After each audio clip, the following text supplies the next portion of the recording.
कहानी की शुरुआत होती है तीन लापरवाह और एडवेंचर के भूखे नौजवानों से, जो समुद्र के बीच जेट स्की चलाते हुए मस्ती कर रहे होते हैं। चारों तरफ गहरा नीला पानी, खुला आसमान, और ये तीनों बिना किसी डर के तेज रफ्तार में लहरों को चीरते हुए आगे बढ़ रहे होते हैं। शुरुआत में ये सब उन्हें काफी मजेदार लगता है, लेकिन थोड़ी ही देर में उन्हें ये सब उतना एक्साइटिंग नहीं लगता। उन्हें लगता है कि असली मजा तो तब आएगा जब वो कुछ और ज्यादा खतरनाक करेंगे, और यही सोचकर वो बिना ज्यादा सोचे समझे जेट स्की को गहरे समुद्र की तरफ मोड़ देते हैं। अब वो ऐसी जगह पर पहुंच रहे होते हैं जहां ना कोई मदद है, ना कोई इंसान, बस चारों तरफ अनंत पानी ही पानी। कुछ समय बाद समुद्र के बिल्कुल बीचों बीच उन्हें एक अजीब सी जगह दिखाई देती है। ये जगह सामान्य समुद्र से अलग लगती है। दरअसल ये एक एटोल लैगून होता है। ये जगह आम तौर पर शांत होती है, लेकिन ज्वार आने पर थोड़ी देर के लिए समुद्र से जुड़ जाती है। जैसे ही वो इसे देखते हैं, उनके चेहरे पर एक्साइटमेंट साफ नजर आने लगता है। उन्हें लगता है कि उन्हें एक परफेक्ट जगह मिल गई है मस्ती करने के लिए, लेकिन उन्हें बिल्कुल भी अंदाजा नहीं होता कि यही उनकी सबसे बड़ी गलती साबित होने वाली है। धीरे धीरे, बिना किसी आवाज के, बिना किसी चेतावनी के, खतरा उनके चारों तरफ फैल चुका होता है। अचानक उनकी तेज रफ्तार से चल रही जेट स्की नीचे से किसी भारी चीज के टकराने से बुरी तरह हिल जाती है, और इससे पहले कि वो कुछ समझ पाते, जेट स्की पलट जाती है। सब कुछ इतना अचानक होता है कि किसी को संभलने का मौका ही नहीं मिलता। उनके हाथ से फोन छूटकर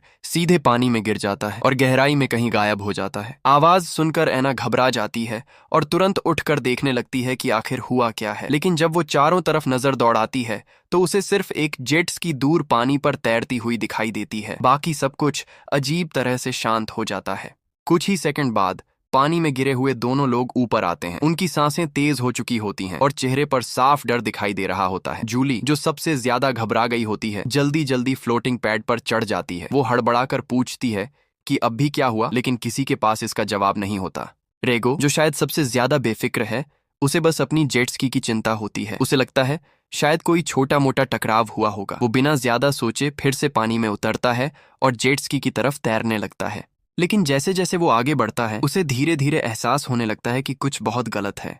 अब उसका डर साफ दिखने लगता है। वो तेजी से वापस लौटने की कोशिश करता है, लेकिन अब बहुत देर हो चुकी होती है।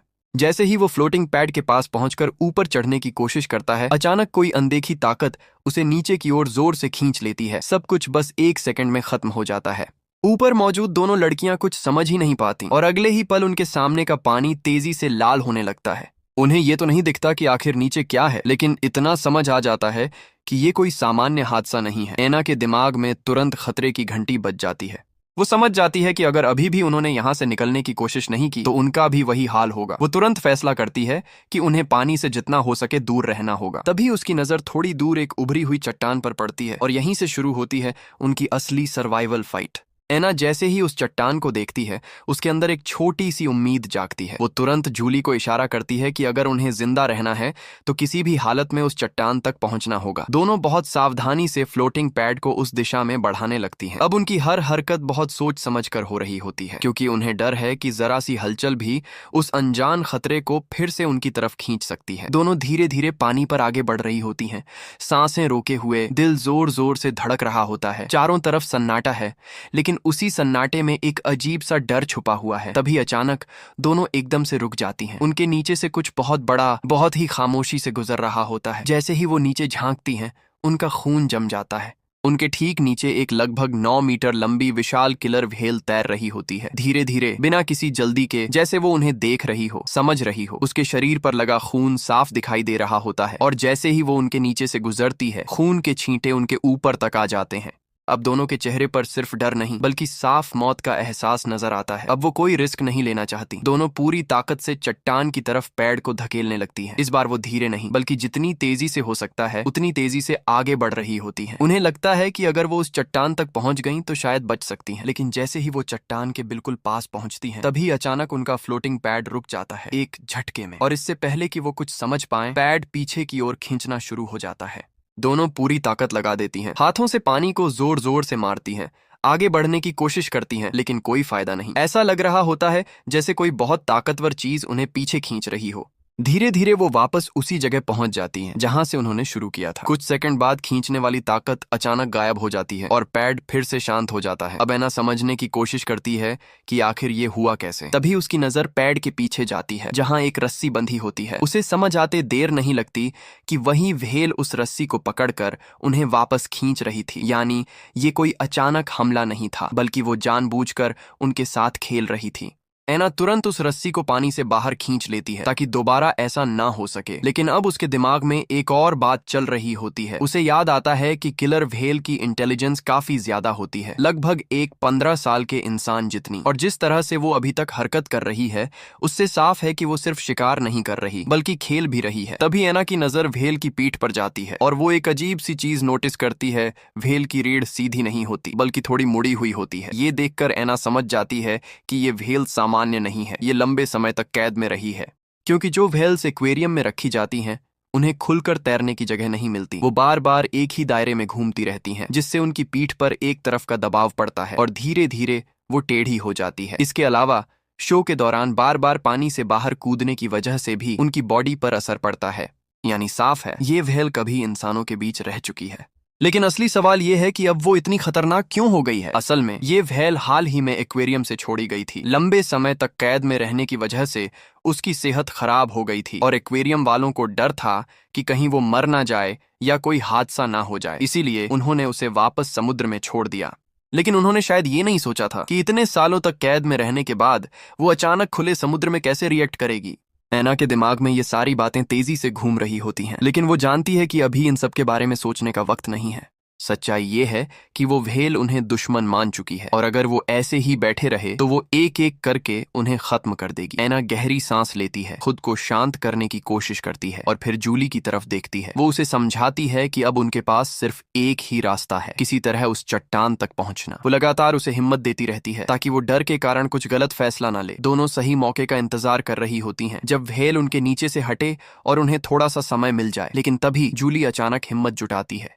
उसके चेहरे पर डर साफ दिख रहा होता है, लेकिन फिर भी वो फैसला लेती है और अगले ही पल वो बिना कुछ कहे सीधे पानी में कूद जाती है। एना एक पल के लिए शॉक में रह जाती है। वो खुद डर के कारण वहीं रुक जाती है और जूली अकेली ही चट्टान की तरफ तैरने लगती है।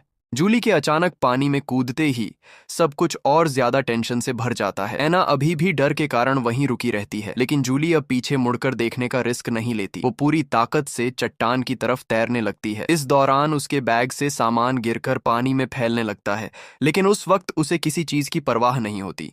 वहीं एना की नजर अचानक एक जरूरी चीज पर पड़ती है। उसके हियरिंग एड की बैटरी पानी में बहती जा रही होती है। वो तुरंत उसे पकड़ने के लिए आगे बढ़ती है, लेकिन तभी दूर से व्हेल फिर से उनकी तरफ आती हुई दिखती है। डर के कारण एना तुरंत बैटरी छोड़ देती है और वापस पैड पर चढ़ जाती है।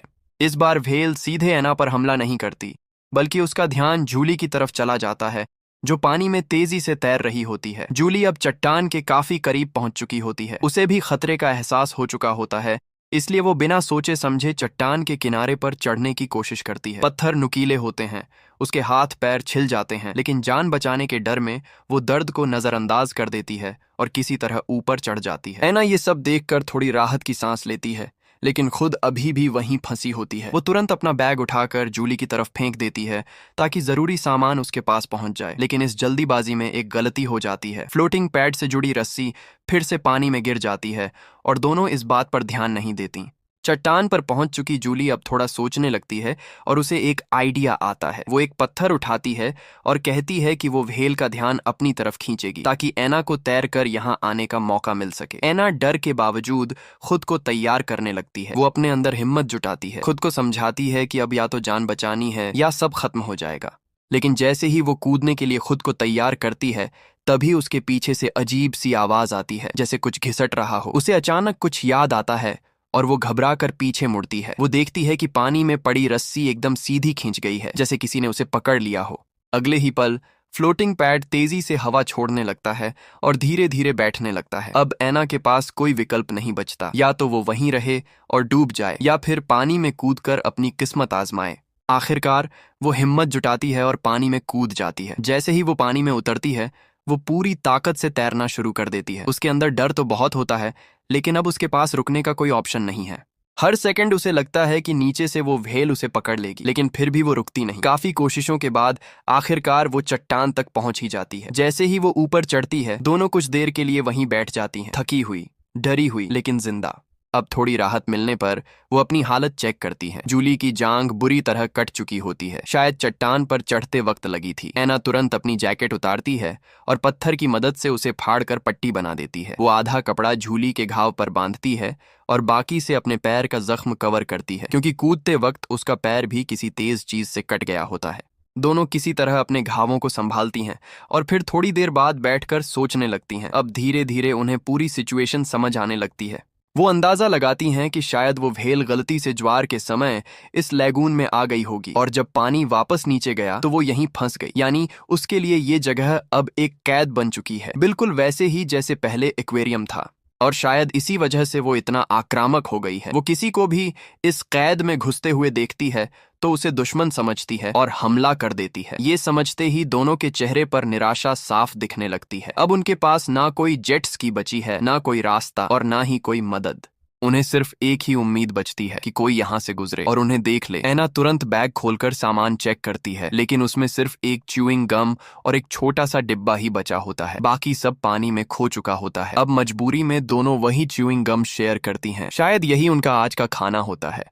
इसी बीच जूली को एक प्लास्टिक बैग मिलता है। उसे एक आइडिया आता है। वो उसमें हवा भरकर उसे बंद कर देती है। उसका प्लान होता है कि धूप की गर्मी से अंदर की नमी पानी की बूंदों में बदल जाएगी, जिससे उन्हें थोड़ा पानी मिल सके। हालांकि ये बहुत कम होगा, लेकिन इस हालत में वही उनकी जान बचा सकता है। एना उसे देखकर कहती है, तू तो जीनियस है, लेकिन जूली बताती है कि इसके लिए उन्हें कम से कम 8-10 घंटे इंतजार करना पड़ेगा। अब दोनों के पास करने के लिए कुछ नहीं होता। वो चट्टान पर सिकुड़कर बैठ जाती हैं, अपनी ताकत बचाने की कोशिश करते हुए, और बस इंतजार करती हैं। धीरे धीरे वक्त बीतता है और देखते ही देखते शाम हो जाती है। तभी अचानक उन्हें दूर से किसी जहाज की आवाज सुनाई देती है। दोनों एकदम से खड़ी हो जाती हैं और पूरी ताकत से मदद के लिए चिल्लाने लगती हैं, लेकिन जहाज बहुत दूर होता है। उनकी आवाज वहां तक नहीं पहुंचती और वो बस बेबस होकर उसे दूर जाते हुए देखती रह जाती हैं। जहाज के दूर जाते ही दोनों के अंदर की आखिरी उम्मीद भी जैसे धीरे धीरे खत्म होने लगती है। कुछ देर पहले तक जो उम्मीद जगी थी वो अब फिर से टूट चुकी होती है। एना और जूली दोनों चुपचाप बैठ जाती हैं, थकी हुई, निराश और अंदर से पूरी तरह टूट चुकी। लेकिन तभी एना की नजर अचानक पानी में किसी चीज पर पड़ती है। वो ध्यान से देखती है और उसे समझ आता है कि वो एक इंसानी हाथ है जो लहरों के साथ बहता हुआ उनकी तरफ आ रहा है। ये नजारा इतना डरावना होता है कि दोनों कुछ सेकंड के लिए सन्न रह जाती हैं, लेकिन फिर उन्हें उस हाथ में बंधी हुई एक टॉर्च दिखाई देती है। अब चाहे डर कितना भी हो, ये टॉर्च उनके लिए बहुत काम की चीज हो सकती थी। दोनों हिम्मत जुटाती हैं, एक दूसरे का सहारा लेकर धीरे धीरे चट्टान के किनारे तक जाती हैं। उल्टी जैसा महसूस हो रहा होता है, लेकिन फिर भी वो किसी तरह उस हाथ से टॉर्च निकाल लेती हैं। अब कम से कम उनके पास एक ऐसी चीज है जिससे रात में अगर कोई पास से गुजरे तो वो सिग्नल दे सकती हैं। रात धीरे धीरे बीतती है, लेकिन कोई भी उनकी तरफ नहीं आता। थकान, डर और भूख तीनों मिलकर उन्हें तोड़ने लगते हैं। आखिरकार जब वो लगभग हार मानने ही वाली होती हैं, तब उन्हें याद आता है प्लास्टिक बैग। वो देखती हैं कि उसके अंदर थोड़ी थोड़ी पानी की बूंदें जमा हो गई हैं। दोनों बड़ी सावधानी से उन बूंदों को पीती हैं। उनके सूखे गले को थोड़ी राहत मिलती है, लेकिन ये पानी इतना कम होता है कि उनकी प्यास और कमजोरी को बस थोड़ा सा ही कम कर पाता है। इसी बीच एना को एक और बात याद आती है। कल उसने कुछ सीप देखी थी जो शायद खाने लायक हो सकती हैं। ये सोचकर वो एक बड़ा रिस्क लेने का फैसला करती है। वो धीरे धीरे पानी में उतरती है, हर सेकंड डरते हुए कि कहीं वो व्हेल फिर से ना आ जाए। जल्दी जल्दी वो कुछ सीप उठाती है और वापस चट्टान पर चढ़ जाती है। इस दौरान उसका माथा एक पत्थर से टकरा जाता है और हल्की चोट लग जाती है, लेकिन फिर भी वो किसी तरह खाना ले आती है। अब समस्या ये होती है कि उन सीप को खोला कैसे जाए। उनके पास कोई टूल नहीं होता। एना कुछ देर सोचती है और फिर मजबूरी में वो छोटा सा डिब्बा निकालती है। जैसे ही जूली उसे देखती है, वो तुरंत उसे रोकने की कोशिश करती है, क्योंकि वो कोई आम डिब्बा नहीं होता। वो एना के एक्स बॉयफ्रेंड की अस्थियों का डिब्बा होता है। यहीं से एना की जिंदगी की एक दर्दनाक सच्चाई सामने आती है। असल में एना पहले एक बहुत टैलेंटेड सेलो प्लेयर थी, लेकिन एक रात जब वो पार्ट टाइम काम कर रही थी, तब उसके साथ एक लूटपाट हुई। उसी घटना में उसके कान खराब हो गए और वो ठीक से सुन नहीं पाती। और सबसे बड़ी बात, उसका बॉयफ्रेंड जो उसे बचाने की कोशिश कर रहा था, उसी दौरान गोली लगने से मर गया। इस ट्रिप का एक मकसद ये भी था कि वो उसकी अस्थियों को समुद्र में बहा सके ताकि उसे आजादी मिल सके। लेकिन इस वक्त हालात ऐसे हैं कि भावनाओं से ज्यादा जरूरी जिंदा रहना है। आखिरकार दोनों मिलकर उसी डिब्बे के ढक्कन से सीप को तोड़ती हैं और अंदर का कच्चा मांस खा लेती हैं। स्वाद बेहद खराब होता है, बदबूदार, लेकिन वो उनकी जान बचाने के लिए जरूरी होता है। अब जब डिब्बा वैसे भी इस्तेमाल हो चुका होता है तो एना फैसला करती है कि वो यहीं पर अपने बॉयफ्रेंड की अस्थियों को बहा देगी। वो धीरे धीरे उन्हें पानी में छोड़ देती है और कुछ पल के लिए वो चुपचाप बैठकर उन्हें देखती रहती है। लेकिन तभी जूली के अंदर दबा हुआ एक राज बाहर आ जाता है। वो अब और सह नहीं पाती और सच बता देती है। वो बताती है कि सालों पहले जो लूटपाट हुई थी वो कोई इत्तेफाक नहीं था, वो उसी की प्लानिंग थी। एना ये सुनकर जैसे अंदर से टूट जाती है। जूली बताती है कि उस समय उसे पैसों की बहुत जरूरत थी। उसे पता चला था कि जिस रेस्टोरेंट में एना काम करती है वहां हर रात काफी कैश रहता है, इसीलिए उसने अपने एक जान पहचान वाले को ये काम करने के लिए कहा। लेकिन उस दिन एना ने शिफ्ट बदल ली थी और वो खुद वहां मौजूद थी और उसी वजह से वो हादसा हुआ जिसमें एना की जिंदगी बर्बाद हो गई और उसके बॉयफ्रेंड की जान चली गई। ये सच सुनकर एना पूरी तरह टूट जाती है। अब उसे ना जूली की कोई बात सुननी है, ना उसकी कोई सफाई। वो उससे दूर हो जाती है, यहाँ तक कि अपना हियरिंग एड भी निकाल देती है, जैसे वो उससे हर तरह का रिश्ता खत्म करना चाहती हो। लेकिन सच्चाई ये है कि वो कहीं जा भी नहीं सकती।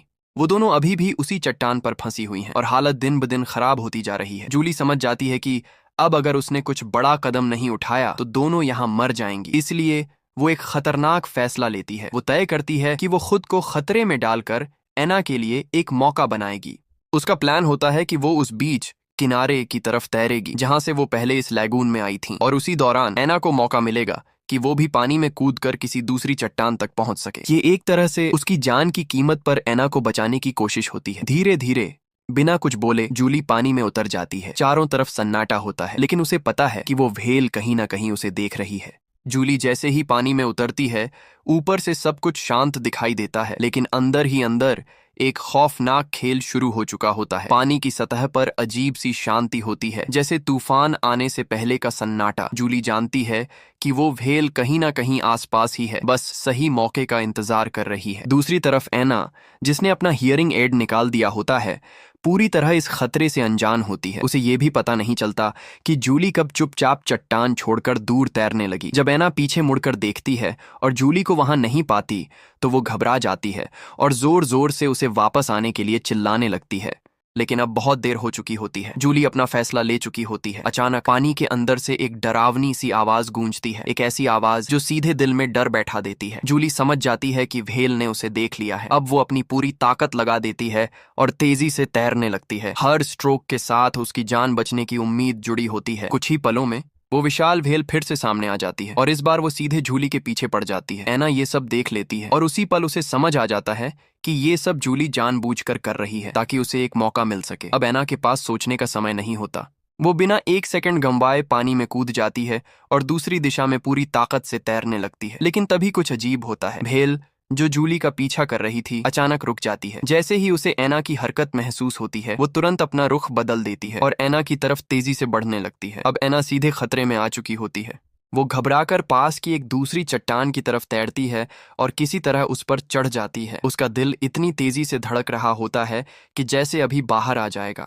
उधर जूली, जो अब भी जान की बाजी लगाकर तैर रही होती है, आखिरकार किसी तरह किनारे के पास पहुंच जाती है और जैसे ही वो जमीन को छूती है, उसे एक पल के लिए लगता है कि शायद वो बच गई और तभी किस्मत उसका साथ देती हुई नजर आती है। ऊपर आसमान में एक हेलीकॉप्टर उड़ता हुआ दिखाई देता है। दोनों के अंदर अचानक उम्मीद की एक किरण जाग उठती है। जूली पूरी ताकत से चिल्लाने लगती है, हाथ हिलाती है और यहाँ तक कि रेत पर बड़े बड़े अक्षरों में SOS लिख देती है ताकि ऊपर से साफ दिखाई दे। एना भी दूर से पूरी ताकत लगाकर इशारे करती है, लेकिन वो हेलीकॉप्टर बिना कुछ नोटिस किए धीरे धीरे दूर चला जाता है। ये पल दोनों के लिए पूरी तरह तोड़ देने वाला होता है। जूली का धैर्य अब खत्म हो जाता है। वो गुस्से और दर्द में आसमान की तरफ देखकर चिल्लाने लगती है, किस्मत को कोसती है, खुद पर गुस्सा करती है। लेकिन उसी गुस्से और निराशा में वो एक बहुत बड़ी गलती कर देती है। उसे ये एहसास ही नहीं होता कि वो अभी भी खतरे के बिल्कुल पास खड़ी है। अचानक नीचे से एक जोरदार झटका लगता है। जूली जमीन को पकड़ने की कोशिश करती है, अपने नाखूनों से मिट्टी खोदने लगती है ताकि खुद को पानी में घसीटे जाने से रोक सके। कुछ सेकंड के लिए ऐसा लगता है कि वो बच जाएगी, लेकिन अगले ही पल वो व्हेल उसकी टांग को जड़ से पकड़कर जोर से खींच लेती है। उसकी टांग पूरी तरह फट जाती है। इतनी भयानक चोट के बाद जूली ज्यादा देर तक जिंदा नहीं रह पाती। कुछ ही देर में वो खून बहने से वहीं मर जाती है। ऐना ये सब दूर से देखती है और अंदर से पूरी तरह टूट जाती है। अब वो पूरी तरह अकेली रह जाती है, ना कोई दोस्त ना कोई मदद, बस चारों तरफ मौत का डर। वो जिस चट्टान पर होती है वो किनारे के और करीब जरूर होती है, लेकिन बहुत छोटी होती है। वो मुश्किल से खुद को संभाल पाती है और डर के मारे हिल भी नहीं पाती। और तभी जैसे हालात पहले से खराब थे वैसे ही आसमान भी अपना रंग बदलना शुरू कर देता है। काले बादल छा जाते हैं, बिजली कड़कने लगती है, तूफान आने वाला होता है। लेकिन ऐना के लिए ये और भी खतरनाक है, क्योंकि उसका हियरिंग एड अब पूरी तरह बंद हो चुका होता है। वो कुछ भी सुन नहीं सकती। ये अचानक आई खामोशी उसके डर को और बढ़ा देती है। अब उसे ये भी पता नहीं चल सकता कि खतरा कब और कहां से आएगा। डर के मारे वो टॉर्च जलाती है ताकि उसे थोड़ा सा सहारा मिल सके, लेकिन किस्मत यहां भी उसका साथ नहीं देती। कुछ ही देर में टॉर्च भी बंद हो जाती है। अब उसे सच में ऐसा लगने लगता है कि जैसे पूरी दुनिया ने उसे अकेला छोड़ दिया हो। लेकिन तभी तेज बारिश शुरू हो जाती है। ऐना जल्दी जल्दी पानी इकट्ठा करके पीने लगती है। बहुत समय बाद उसे असली राहत मिलती है, लेकिन तभी जैसे ही वो मुड़ती है उसकी नजर पानी पर पड़ती है।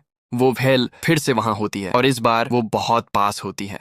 ऐना ध्यान से देखती है और उसे व्हेल की आंख के पास एक लंबा सा निशान दिखाई देता है। उसे अचानक एहसास होता है ये व्हेल भी शायद दर्द से गुजरी है, कैद में रही है और अब भी एक तरह से फंसी हुई है। एक पल के लिए ऐना को उसके लिए थोड़ा सा एहसास होता है, लेकिन वो जानती है या तो वो बचेगी या ये व्हेल, दोनों नहीं। वो दूर झूली की लाश को देखती है और उसी पल उसके अंदर कुछ बदल जाता है। अब वो डरने वाली नहीं है, अब वो लड़ने वाली है। उसी वक्त आसमान में बिजली चमकती है, जोरदार गरज होती है और ऐना समझ जाती है यही मौका है। वो बिना सोचे समझे चट्टान से पानी में कूद जाती है और पूरी ताकत से किनारे की तरफ तैरने लगती है। हैरानी की बात ये होती है कि इस बार व्हेल उसे रोकती नहीं। असल में तूफान की वजह से पानी में इतना शोर होता है कि व्हेल का इकोलोकेशन सिस्टम गड़बड़ा जाता है और वो सही से शिकार नहीं कर पाती। इसी मौके का फायदा उठाकर ऐना किसी तरह किनारे तक पहुंच जाती है, थकी हुई, टूटी हुई, लेकिन जिंदा। वो सबसे पहले जूली के लिए रेत में एक छोटी सी कब्र बनाती है और फिर खुद को संभालने की कोशिश करती है। तभी उसे याद आता है जूली का फोन वाटरप्रूफ था और शायद जेट स्की के स्टोरेज में रखा था। अब वो आखिरी बार रिस्क लेती है। वो फिर से पानी में जाती है और इस बार किस्मत उसका साथ देती है। वो बैग निकाल लेती है। उसमें फोन के साथ एक चीज और होती है, एक सेलो का छोटा सा पार्ट जिसे जूली उसे गिफ्ट देने वाली थी ताकि वो अपनी पुरानी जिंदगी फिर से शुरू कर सके। लेकिन इस वक्त फोन ज्यादा जरूरी होता है। वो बाकी चीजें छोड़ देती हैं और फोन से मदद बुलाने की कोशिश करती है, लेकिन तभी फिर से पानी में हलचल होती है। तूफान खत्म हो चुका होता है और इसका मतलब व्हेल अब फिर से पूरी तरह सक्रिय है। ऐना समझ जाती है कि अब बचने का सिर्फ एक ही रास्ता है, सीधा मुकाबला। वो पानी के अंदर जाती है, नीचे पड़े उसी म्यूजिक पार्ट को उठाती है और जैसे ही व्हेल उस पर हमला करने आती है वो पूरी ताकत से उस पर वार कर देती है। व्हेल की एक आंख खराब हो जाती है और उसी वक्त ज्वार आने लगता है। अब वो लैगून फिर से समुद्र से जुड़ जाता है। अब बदला लेने के बजाय वहां से निकल जाती है और ऐना आखिरकार बच जाती है। वो लाइफ जैकेट पकड़कर पानी पर तैरती रहती है और मदद का इंतजार करती है। यहीं पर कहानी खत्म होती है। ये कहानी सिर्फ सर्वाइवल की नहीं है, बल्कि इंसान और प्रकृति के बीच के रिश्ते की भी है, जहां दोनों ही अपने अपने दर्द और हालात से लड़ रहे होते हैं। वीडियो अच्छी लगी हो तो वीडियो को लाइक एंड चैनल को सब्सक्राइब जरूर करें। मिलते हैं नेक्स्ट वीडियो में, तब तक के लिए बाय।